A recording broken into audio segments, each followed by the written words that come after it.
Pigalle. Il fait chaud à Pigalle, très chaud même au cœur des nuits d'hiver.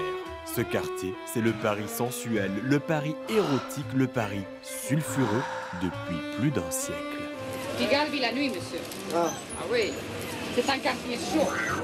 À l'origine de l'ambiance pigalloise, une institution historique a tout déclenché, c'est le Moulin Rouge, des gambettes et des paillettes depuis 1889.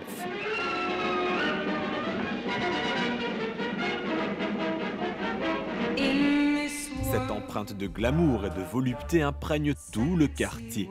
Les hommes déambulent sous les néons, se laissent happer par tel ou tel cabaret.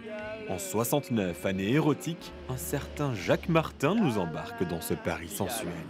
Pourquoi Pigalle?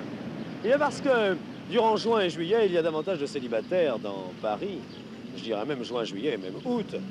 Parce que les femmes sont très souvent parties avec les enfants à Plougastel-sur-Mer, ou à Bénodet, ou à Cannes, ou à Saint-Tropez. Et nous, les hommes, on s'ennuie à Paris.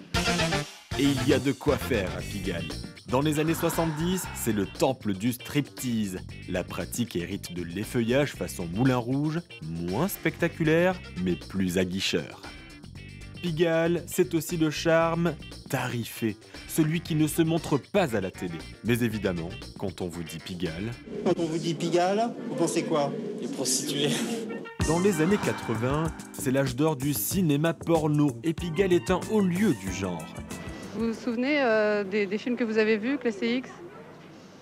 Oui, La Grande Partouze. C'était bien? Disons que j'en ai vu 3 dans ma vie, c'est pas terrible. De l'art, du vrai, Pigalle en expose. En 1997, le musée de l'érotisme ouvre ses bras aux passants. C'est drôle, c'est plein d'humour et c'est parfois très beau. C'est artistique, voilà. Donc c'est bien. C'est bien, mais c'est fini. En 2016, le musée a fermé ses portes, comme les cinémas porno avant lui, comme la majorité des clubs et cabarets. Dans les années 2000, seuls les sex shops font de la résistance. Restent aussi quelques bars à hôtesses, ces établissements dans lesquels des dames proposent leur compagnie, simple compagnie officiellement. La bouteille que vous avez vue, c'est 160 €. Ouais. Si vous voulez aller plus loin, Ouais. vous savez très bien ce que je veux dire. Ouais. Alors, c'est la même chose pour la fille. Alors, 160 € pour la fille aussi.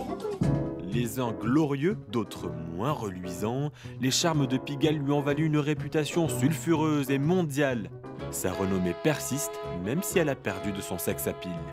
Îlot de résistance, le Moulin Rouge, lui, trône toujours depuis plus d'un siècle.